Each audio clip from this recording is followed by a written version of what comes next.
Good morning. I had to make a hit and run visit to Brisbane yesterday, and I spent the first little bit of it on Wickham Terrace, sidestepping in best Darren Lockyer form. The e-scooters coming my way, some with drivers with helmets, some driving them without them. And then I had to hurdle like an Olympian some of those e-scooters that were just discarded around the place. Raised all kinds of questions, not least why we have them and we shouldn't. But we can talk about that another day. Coincidentally, I was driving home listening to the ABC coverage of the cricket. Very good.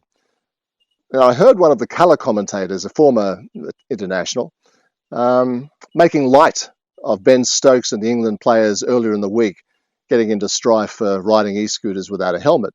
And he laughed it off, saying it's no big issue.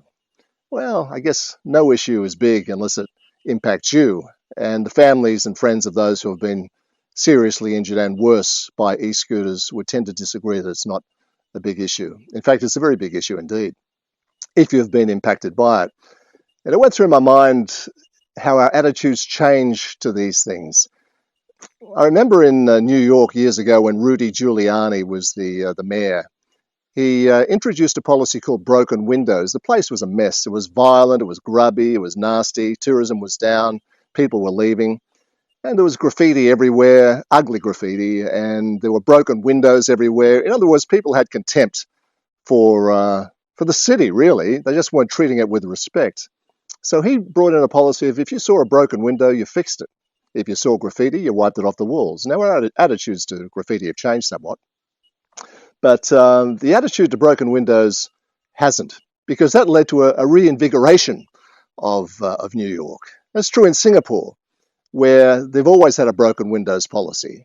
Their entire country was built on the premise of excellence. When Lee Kuan Yew founded the place, if it was to survive, if it was to endure and succeed, everything they did had to be focused on excellence in education, in technology, in everything, in commitment to each other, in commitment to their work. And that idea of excellence also pervaded law and order. So people used to laugh at Singapore because there were very big fines if you threw a piece of paper on the ground or you littered in any way. Well, guess what? They don't have any rubbish on the ground, and they haven't for a very long time.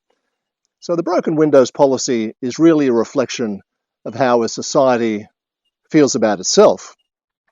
And when people start having contempt for the law, then it doesn't say much about the country of which they're part or the city. And I think it's also true that if you are visiting another country, it's probably just good manners to abide by their laws. And if you don't like those laws, tell us in advance, and we'll just change the ones you don't like. We want you to have a pleasant stay.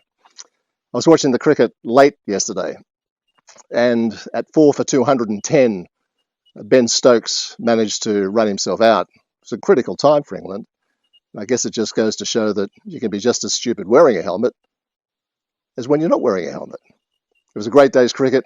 Joe Root's 100 was magnificent. Have a great day.